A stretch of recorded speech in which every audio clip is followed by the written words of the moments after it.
आक्रांताओं ने बार बार लाखों हिंदू मंदिर तोड़े, पर उनकी आस्था तोड़ ना सके। आज काशी विश्वनाथ प्रांगण में स्थापित नंदी जी की आंखें अपने महादेव के दर्शन के लिए टकटकी लगाए बैठी हैं। आखिर क्यों नंदी का मुख मस्जिद की ओर है? आखिर क्यों ज्ञानवापी मस्जिद की पश्चिमी दीवार मंदिर जैसी दिखती है? आखिर क्यों काशी के अनगिनत मंदिरों को बार बार तोड़ा गया? आखिर क्यों हिंदुओं की आस्था पर बार बार चोट की गई? नमस्कार, आजाद सिपाही के विशेष में आपका स्वागत है। मैं हूं राकेश सिंह। काशी का नाम स्मरण मात्र ही भगवान शिव के दर्शन होने जैसा आभास होता है। ऐसा लगता है कि जैसे गंगा की निर्मल धारा मन को अपनी ओर आकर्षित कर रही है। जब सूर्य की लालिमा पतित पावनी गंगा की धारा से टकराती है तो गंगा समेत पूरा बनारस भगवामय हो जाता है। एक घाट से दूसरे घाट तक नावों की आवाजाही, लोगों का गंगा स्नान, प्रसिद्ध गंगा आरती का मनोरम दृश्य, मंदिरों में हो रहे भजन और घंटों की ध्वनि, वो संकरी गलियां, वो बनारसी बोलचाल, चार कंधों पर अंतिम सफर पर जा रहे लोग, मणिकर्णिका और अन्य घाटों पर मोक्ष की प्राप्ति को व्याकुल आत्माएं और देवों के देव महादेव का काशी विश्वनाथ मंदिर के दर्शन। ऐसा नजारा मात्र काशी का नाम लेते ही आंखों के सामने आ जाता है। काशी विश्वनाथ मंदिर का निर्माण करीब 2000 वर्ष पूर्व महाराजा विक्रमादित्य ने करवाया था। ये 12 ज्योतिर्लिंगों में से एक है। ये मंदिर हिंदुओं की अटूट आस्था का महत्वपूर्ण केंद्र है। इसे वर्ष 1669 में औरंगजेब द्वारा बुरी तरह ध्वस्त कर दिया गया था और कहा जाता है कि उसी के अवशेष से ज्ञानवापी मस्जिद का निर्माण करा दिया गया था। ज्ञानवापी का अर्थ है ज्ञान का कुआं या ज्ञान का तालाब, लेकिन सिर्फ औरंगजेब ने ही हिंदुओं की आस्था के प्रतीक काशी विश्वनाथ मंदिर को नहीं तोड़ा। इस मंदिर पर पहले भी कई बार आक्रमण हुए, इसे बुरी तरह लूटा गया और तोड़ा गया। काशी पर पहला हमला साल 1034 में महमूद गजनवी के अफगान सरदार ने किया था। इस लुटेरे ने काशी को बुरी तरह लूटा और पंजाब चला गया। फिर दूसरे लुटेरे मोहम्मद गौरी ने 1194 में काशी विश्वनाथ मंदिर को लूटा और फिर उसे तोड़वा दिया। उसके बाद 1447 में जौनपुर के सुल्तान महमूद शाह ने इस मंदिर को तोड़वाया। फिर 1585 में राजा टोडरमल की सहायता से मशहूर विद्वान पंडित नारायण भट्ट द्वारा इस स्थान पर फिर से भव्य मंदिर का निर्माण किया गया।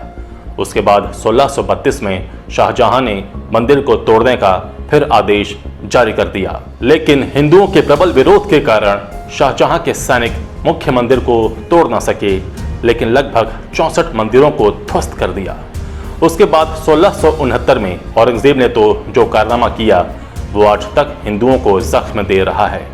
इस जख्म की गहराई उतनी ही है जितनी ज्ञानवापी परिसर की गहराई में दफन हैं कई राज। साल 1780 में ज्ञानवापी परिसर के बगल में मंदिर का जो मौजूदा स्वरूप है उसका निर्माण मालवा की रानी अहिल्याबाई होलकर ने कराया था।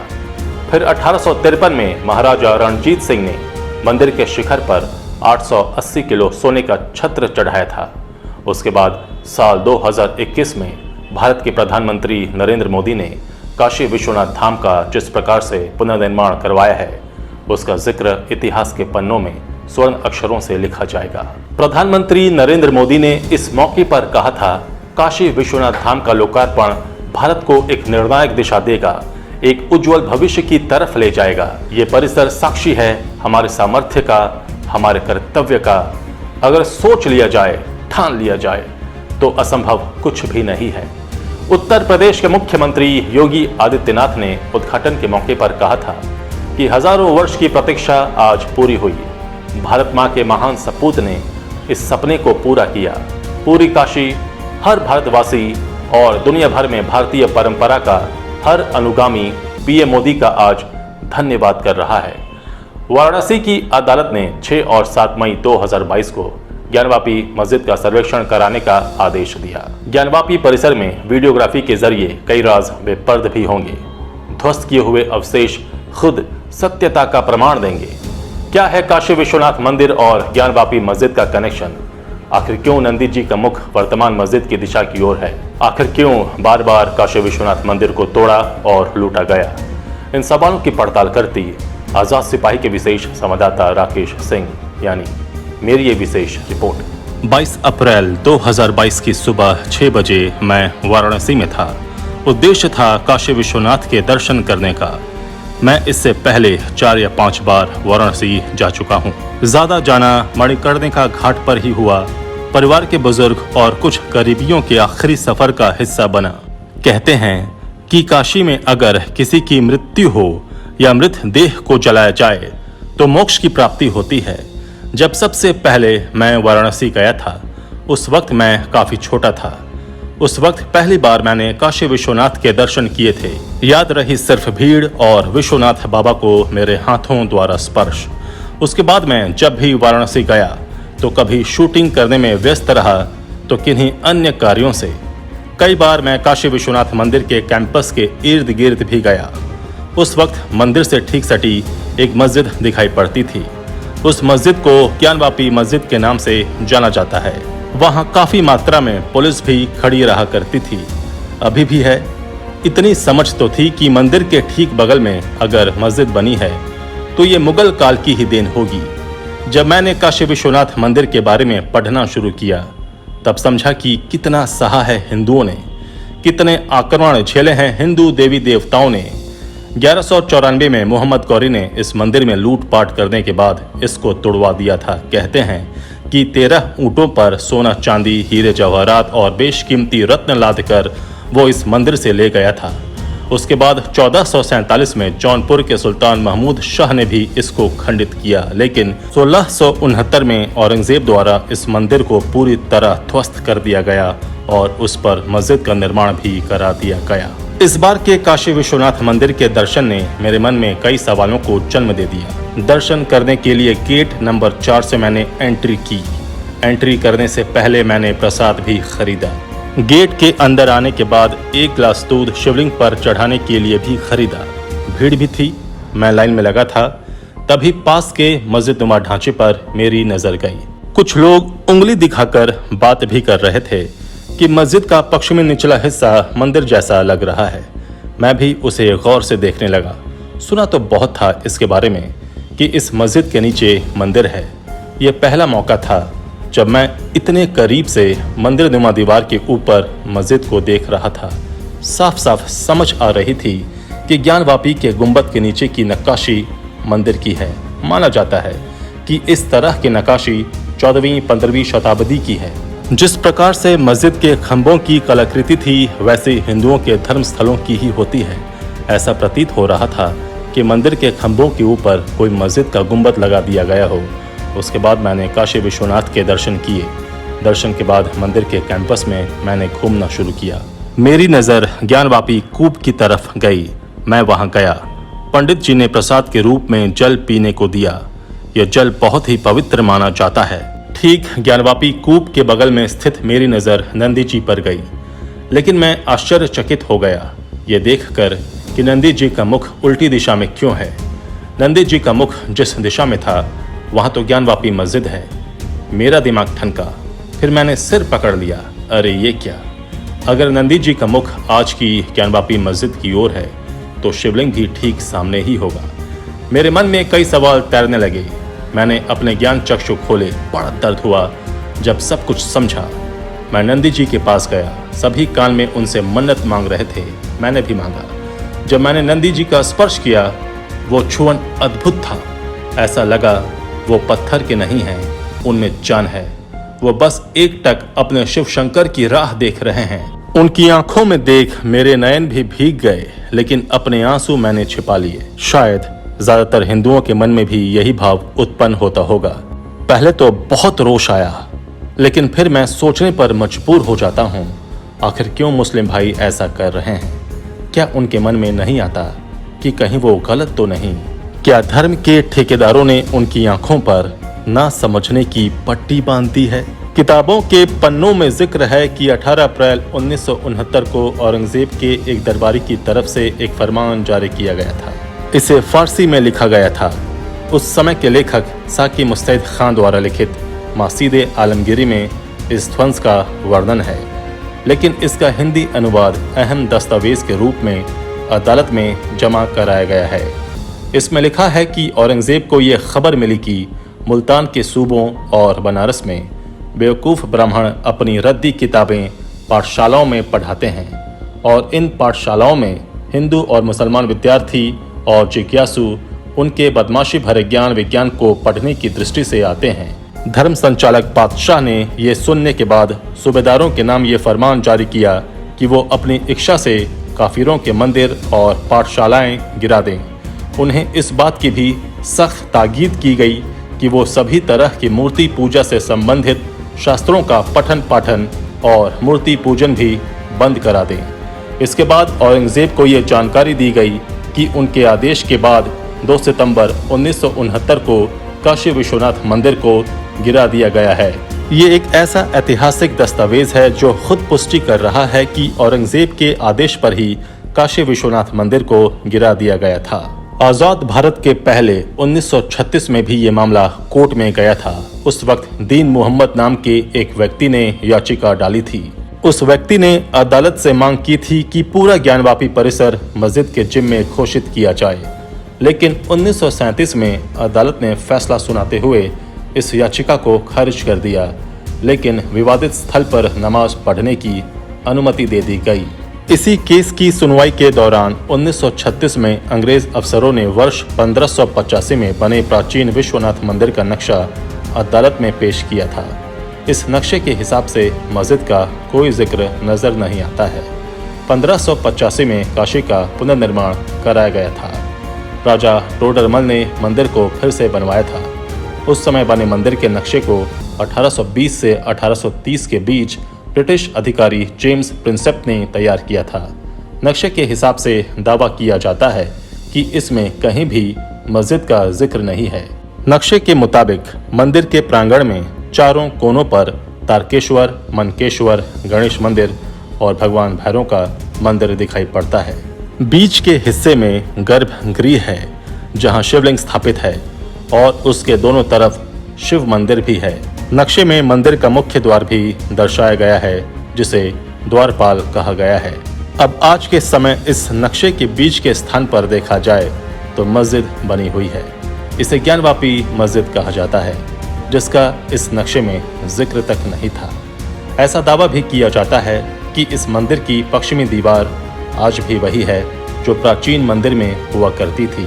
वर्ष 1937 में वाराणसी जिला अदालत का जो फैसला आया था उसमें एक जगह जज ने कहा है कि ज्ञानकूप के उत्तर में ही भगवान विश्वनाथ का मंदिर है, क्योंकि कोई दूसरा ज्ञानवापी कूप बनारस में नहीं है।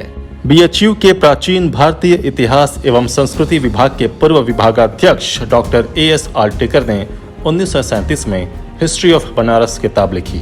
इस किताब में लिखा गया है कि मस्जिद के चबूतरे पर स्थित खंभों और नक्काशी को देखने से प्रतीत होता है कि ये 14वीं 15वीं शताब्दी के हैं। इस किताब में उन्होंने प्रसिद्ध चीनी यात्री हेन सांग द्वारा किए गए विश्वनाथ मंदिर के लिंग का जिक्र किया है। प्रसिद्ध चीनी यात्री हेन सांग ने वाराणसी को धार्मिक, शैक्षणिक एवं कलात्मक गतिविधियों का केंद्र बताया है और इसका विस्तार गंगा नदी के किनारे 5 किलोमीटर तक लिखा है। इस किताब में बताया गया है कि काशी विश्वनाथ का शिवलिंग 100 फीट ऊंचा था और अर्घा भी 100 फीट का बताया गया है। शिवलिंग के ऊपर लगातार गंगा की धारा गिरती है। इस जगह को पत्थर से ढक दिया गया है। यहाँ श्रृंगार गौरी की पूजा अर्चना भी होती है। यहाँ तहखाना यथावत है। यह खुदाई से स्पष्ट हो जाएगा। इस किताब को भी इलाहाबाद हाईकोर्ट में प्रस्तुत किया गया है। आक्रांताओं ने अनगिनत बार हिंदुओं के मंदिरों को तोड़ा। मुस्लिम आक्रांताओं के दौर में कई बार मंदिरों को तोड़ा गया, लेकिन हिंदुओं की आस्था और संयम की ताकत तो देखिए कि वे उन टूटे हुए मंदिरों का निर्माण कराते रहे। 12वीं सदी में कुतुबुद्दीन ऐबक ने बनारस में 1000 से ज्यादा मंदिरों को तोड़ा था। उसके बाद 13वीं सदी के आखिर में फिर से हिंदुओं ने मंदिरों का निर्माण करा दिया। उसके बाद 14वीं सदी में अलाउद्दीन खिलजी और फिरोज शाह तुगलक के दौर में फिर बनारस के मंदिरों को तोड़ा गया, क्योंकि वे नहीं चाहते थे कि हिंदू मूर्ति पूजन करें। उनकी आस्था के साथ उन्होंने खिलवाड़ किया। 15वीं सदी में सिकंदर लोदी के ज़माने में बनारस के लगभग सभी मंदिरों को तोड़ा गया। उसके बाद हिंदुओं ने 16वीं सदी में उन मंदिरों का फिर से निर्माण करा दिया। हिंदुओं के मंदिर तो टूटे, लेकिन उनकी आस्था नहीं टूटी। आस्था के दम पर ही वे टूटे हुए मंदिरों का निर्माण कराते रहे। सन 1632 में शाहजहां ने नए नए मंदिरों को तोड़ने का फरमान जारी कर दिया। शाहजहां तक उनके लोगों द्वारा ये बात लाई गई कि जहांगीर के शासनकाल में बनारस बुत परस्तों यानी मूर्ति पूजन वालों का प्रधान अड्डा था। बहुत से मंदिर बनने शुरू हुए, लेकिन ये पूरे नहीं हो सके थे। बुत परस्त अधूरे मंदिरों को पूरा करने को इच्छुक दिख रहे थे। उसके बाद शाहजहां ने फरमान जारी कर दिया कि बनारस और दूसरी जगहों पर अधूरे मंदिरों को गिरा दिया जाए। शाहजहां के दौर में एक प्रसिद्ध अंग्रेजी यात्री पीटर मैंडी बनारस आए हुए थे। पीटर आगरा से पटना जा रहे थे। 1632 में वो बनारस पहुंचे। उन्होंने ट्रेवल्स ऑफ पीटर मैंडी किताब लिखी है। उस किताब में उन्होंने लिखा है कि बनारस खत्री, ब्राह्मण और बनियों की बस्ती है। वहां पर दूर दूर से लोग देवी देवताओं की पूजा करने आते हैं। इनमें काशी विश्वेश्वर महादेव का मंदिर सबसे प्रसिद्ध है। वो उस मंदिर के अंदर गए। उस मंदिर के बीच में लंबोतर सादा पत्थर है। अब यही लंबे पत्थर का जिक्र उस यात्री द्वारा और हिस्ट्री ऑफ बनारस की किताब में 100 फीट लंबा शिवलिंग होने का प्रमाण मैच कराती है। यही तो हिंदू पक्ष भी कह रहा है कि ज्ञानवापी परिसर की फर्श के नीचे तहखाने में 100 फीट का शिवलिंग और अन्य देवी देवताओं की मूर्ति है।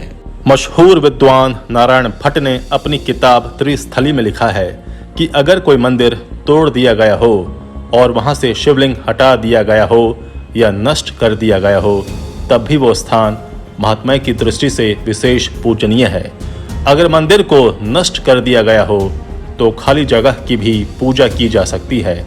नारायण भट्ट वही व्यक्ति थे जिनकी अपील पर ही राजा टोडरमल ने काशी विश्वनाथ मंदिर का पुनर्निर्माण करवाया था। इतिहासकार डॉक्टर मोती चंद ने अपनी किताब काशी का इतिहास में लिखा है कि विद्वान नारायण भट्ट का समय 1514 से 1595 तक था।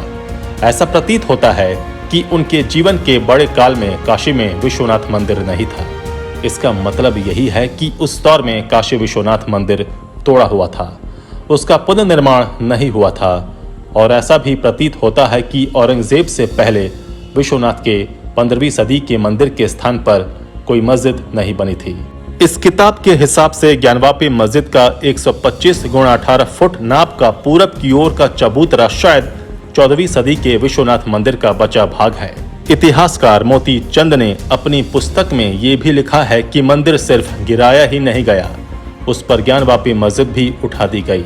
मंदिर बनाने वालों ने पुराने मंदिर की पश्चिमी दीवार गिरा दी और छोटे मंदिरों को जमींदोज कर दिया। पश्चिमी, उत्तरी और दक्षिणी द्वार भी बंद कर दिए गए। द्वारों पर उठे शिखरों को गिरा दिया गया। उनकी जगह पर गुंबद खड़े कर दिए गए। गर्भगृह मस्जिद के मुख्य दालान में परिणत हो गया। चारों अंतर्गृह बचा लिए गए और उन्हें मंडपों से मिलाकर 24 फुट दालान निकाल दी गई। मंदिर का पूर्वी भाग तोड़कर एक बरामदे में बदल दिया गया। इसमें अब भी पुराने खंभे लगे हैं। मंदिर का पूर्वी मंडप जो 125 गुणा 35 फुट का था, उसे एक लंबे चौक में बदल दिया गया है। ये सारी बातें इतिहास के पन्नों में दर्ज बाबा विश्वनाथ की गवाही दे रही है। ऐसे कई राज ज्ञानवापी परिसर में दफन हैं जिन्हें मुस्लिम पक्ष के लोग नहीं चाहते कि वे बाहर आएं। ज्ञानवापी का जो पश्चिमी हिस्सा है उसकी दीवार मंदिरनुमा है। ये साफ साफ नंगी आंखों से भी देखा जा सकता है। ये भी कहा जाता है कि तोड़े हुए मंदिरों के अवशेषों से ही औरंगजेब ने मस्जिद का निर्माण करवाया था। ज्ञानवापी को लेकर हिंदू पक्ष की ओर से ये दावा किया जाता है कि विवादित ढांचे के फर्श के नीचे 100 फीट ऊंचा आदि विश्वेश्वर का स्वयंभू ज्योतिर्लिंग स्थापित है। यही नहीं, विवादित ढांचे की दीवारों पर देवी देवताओं के चित्र भी प्रदर्शित हैं। हिंदुओं का मानना है कि मौजूदा ज्ञानवापी आदि विश्वेश्वर का मंदिर है। राजा विक्रमादित्य ने इसका निर्माण करवाया था, जिसे मुगल बादशाह औरंगजेब के फतवे के बाद आदि विश्वेश्वर के मंदिर को तोड़कर ज्ञानवापी मस्जिद बनाई गई। कांग्रेस के शासनकाल में 1991 में लागू हुआ उपासना स्थल कानून। 1991 में प्लेसेस ऑफ वर्शिप एक्ट यानी उपासना स्थल कानून संसद से पास किया गया। 18 सितंबर 1991 को कांग्रेस की पीवी नरसिंह राव की सरकार थी। उस वक्त देश में राम मंदिर का मुद्दा चरम पर था और कोर्ट में भी ये मामला गर्म था। 1991 में जब इस कानून को कांग्रेस द्वारा संसद पटल पर लाया गया था, उस वक्त भाजपा ने इसका विरोध किया था, लेकिन इस कानून को संसद में पास कर दिया गया। भाजपा का कहना था कि यह कानून इस देश में आक्रांताओं द्वारा धार्मिक उन्माद के बाद स्थापित किए गए धार्मिक स्थलों को मंजूरी देता है। राम मंदिर आंदोलन के बाद जब कोर्ट में बहस चल रही थी, तब कांग्रेस ने तो भगवान राम के अस्तित्व पर ही सवाल खड़ा कर दिया था। प्लेसेस ऑफ वर्शिप एक्ट कई बार राम मंदिर के आड़े भी आया, लेकिन इसे अपवाद माना गया। अब यह कानून ज्ञानवापी मुद्दे के भी आड़े आ रहा है, जिसका सहारा लेकर मुस्लिम पक्ष हथियार के रूप में इसका इस्तेमाल कर रहे हैं। लेकिन ऐसे कई तथ्य और प्रमाण हैं जिससे हिंदुओं को न्याय मिलने की पूरी उम्मीद है। काशी विश्वनाथ ज्ञानवापी केस में 1991 में वाराणसी कोर्ट में मुकदमा दाखिल हुआ था। इस अर्जी में यह दावा किया गया कि जिस जगह ज्ञानवापी मस्जिद है, वहां पहले लॉर्ड विश्वेश्वर का मंदिर हुआ करता था और श्रृंगार गौरी की पूजा होती थी, लेकिन मुगल शासकों ने इस मंदिर को तोड़कर इस पर कब्जा कर लिया था और यहाँ मस्जिद का निर्माण कराया था। मुकदमा दाखिल होने के कुछ दिनों बाद ही मस्जिद कमेटी ने केंद्र सरकार की ओर से बनाए गए places of worship special provision act 1991 का हवाला देकर हाईकोर्ट में चुनौती दी। इसके बाद इलाहाबाद हाईकोर्ट ने साल 1993 में स्टे लगाकर यथास्थिति कायम रखने का आदेश दिया था। स्टे ऑर्डर की वैधता पर सुप्रीम कोर्ट के एक आदेश के बाद साल 2019 में वाराणसी कोर्ट में फिर से इस मामले में सुनवाई शुरू हुई। उसके बाद वाराणसी की सिविल जज senior division fast track court से ज्ञानवापी मस्जिद के पुरातात्विक सर्वेक्षण की मंजूरी दी गई। जनवरी 2020 में अंजुमने इंतजामिया मसाजिद समिति ने ASI के सर्वेक्षण कराए जाने की मांग पर अपना विरोध दर्ज किया था। अंजुमने इंतजामिया कमेटी और यूपी सुन्नी सेंट्रल वक्फ बोर्ड ने निचली अदालत के इस फैसले को इलाहाबाद हाई कोर्ट में चुनौती दी। 2 अप्रैल 2021 को दोनों पक्षों की बहस सुनने के बाद कोर्ट ने फैसला सुरक्षित रख लिया था। 18 अगस्त 2021 को दिल्ली की रहने वाली राकेश सिंह, रश्मि देवी, सीता साहू, मंजू व्यास और रेखा पाठक की ओर से कोर्ट में एक याचिका दायर की गई। इस याचिका में एक अनुरोध था कि ज्ञानवापी परिसर में श्रृंगार माता के नियमित दर्शन और पूजा अर्चना करने की इजाजत दी जाए। उल्लेखनीय है कि ये याचिका हिंदू महासभा की ओर से दायर की गई थी। इसमें दावा किया गया था कि ऐसा न करने देना हिंदुओं के हितों का उल्लंघन होगा।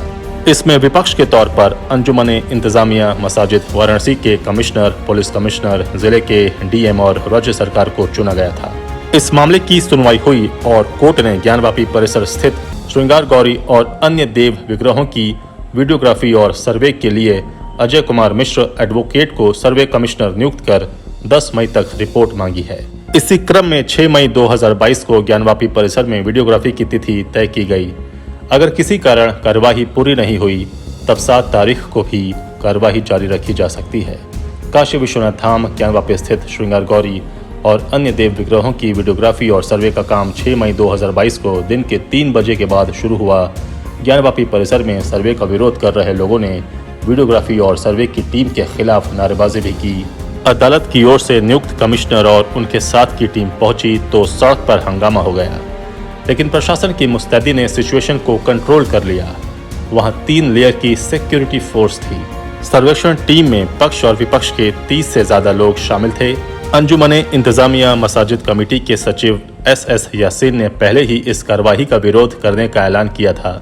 उन्होंने कहा था कि ज्ञानवापी परिसर में वीडियोग्राफी और सर्वेक्षण के लिए किसी को घुसने नहीं देंगे। हालांकि इंतजामिया कमेटी के वकीलों ने कहा कि कानून की बात मानेंगे, पर कुछ अलग होगा तो शिकायत करेंगे। 7 मई को भी दूसरे दिन की सर्वे की जानी थी, लेकिन भारी विरोध के कारण सर्वे का काम नहीं हो सका। उससे पहले अंजुमने इंतजामिया कमेटी के अधिवक्ता ने कोर्ट कमिश्नर के खिलाफ याचिका दायर की थी और सर्वे पर स्टे लगाने की मांग की थी, जिसे कोर्ट ने किसी भी तरह के स्टे से इनकार कर दिया। सर्वे रिपोर्ट के बाद निश्चित रूप से दूध का दूध और पानी का पानी हो जाएगा, ऐसा हिंदू धर्मावलंबियों का मानना है। आजाद सिपाही के विशेष में अभी इतना ही। आप हमारे इस YouTube चैनल को जरूर सब्सक्राइब करें। आप हमारे Facebook पेज को भी जरूर फॉलो करें। धन्यवाद।